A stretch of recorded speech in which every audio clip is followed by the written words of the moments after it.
All right, let's cut through the noise and get straight to the heart of the story that's got the hockey world collectively scratching its head.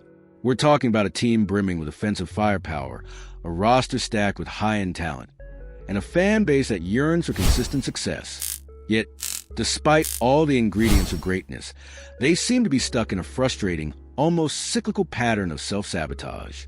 How many times can a team with legitimate Stanley Cup aspirations shoot itself in the foot before the collective patience of its fan base, and indeed, its own locker room, finally snaps? It's a question that echoes to the hallowed halls of hockey arenas, a frustrating refrain for anyone who follows the sport. We've seen it before, haven't we? Moments of brilliance, followed by inexplicable lapses, leading to a sense of déjà vu that's more agonizing than amusing. Today, we're dissecting a situation that has reached a boiling point in Toronto as the Maple Leafs find themselves in a familiar, uncomfortable position, and their own captain isn't mincing words about it. The air in Toronto is thick with frustration, a palpable tension that's been building over the past few days. The Maple Leafs, a team that entered the season with high expectations, are currently reeling from a pair of stinging defeats that have exposed some deep-seated issues. On Saturday, they dropped a 5-3 decision at home to their arch-rivals, the Boston Bruins. A tough loss, sure, but one that could be chalked up to a bad night against a good team. However, the real gut punch came on Sunday, a game that perfectly encapsulated the current malaise gripping the club. Against the Carolina Hurricanes, the Leafs managed to build a comfortable 4-2 lead, a position from which any veteran team should be able to close out a victory. But what unfolded next was a collapse, a systemic breakdown that saw them surrender 3 unanswered goals, ultimately losing 5-4. It wasn't just a loss. It was a blown opportunity, a squandered advantage, and a stark reminder of the inconsistencies that have plagued this team.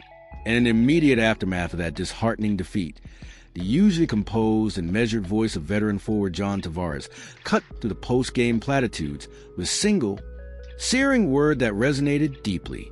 When asked about the team's performance, Tavares didn't offer excuses or vague promises. His assessment was blunt, direct, and utterly damning. Immature. Immature.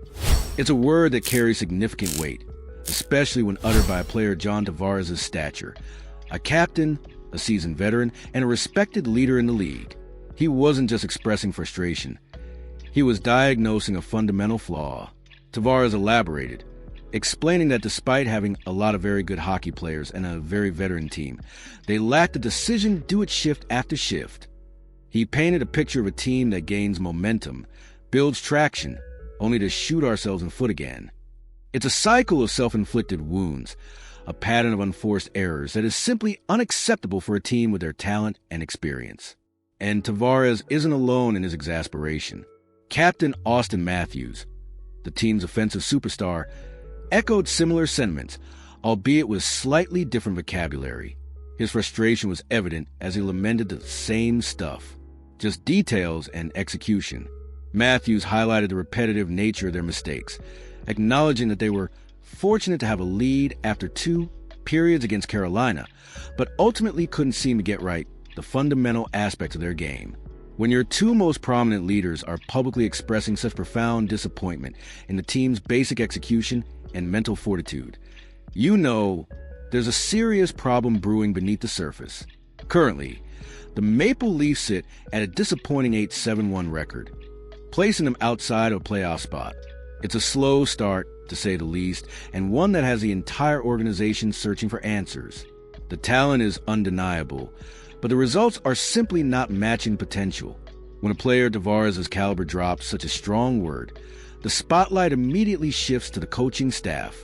How would head coach Craig Berube respond to his captain's candid assessment?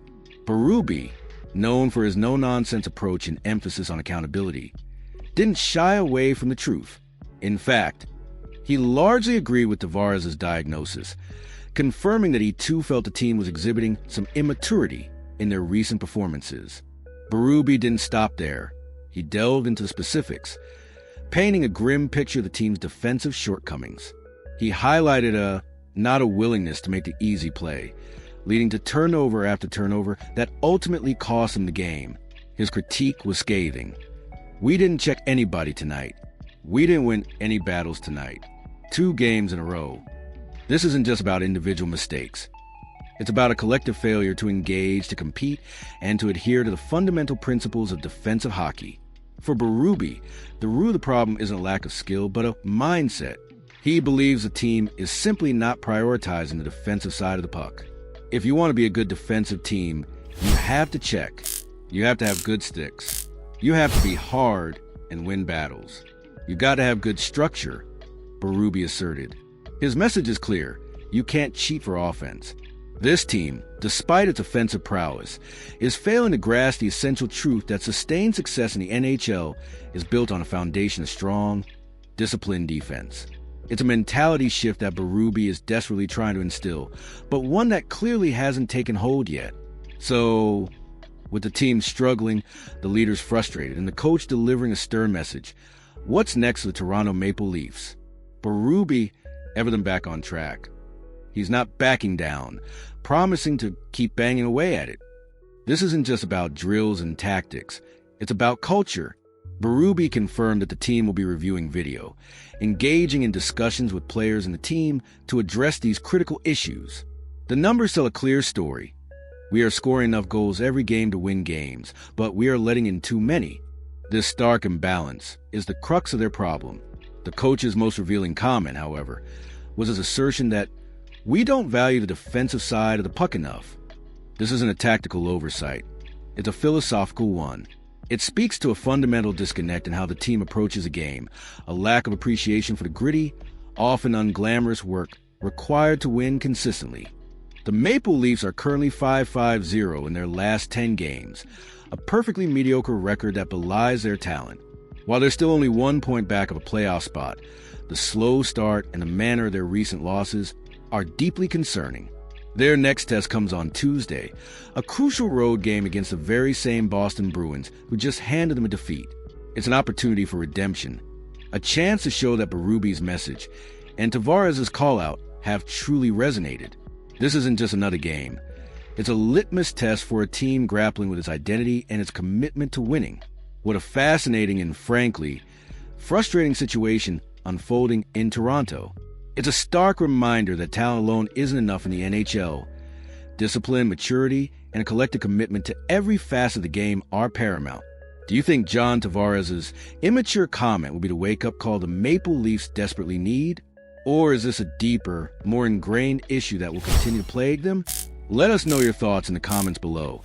And if you found this analysis insightful, please give us a like and subscribe to the channel for more in-depth hockey coverage. Your engagement fuels our passion for the game.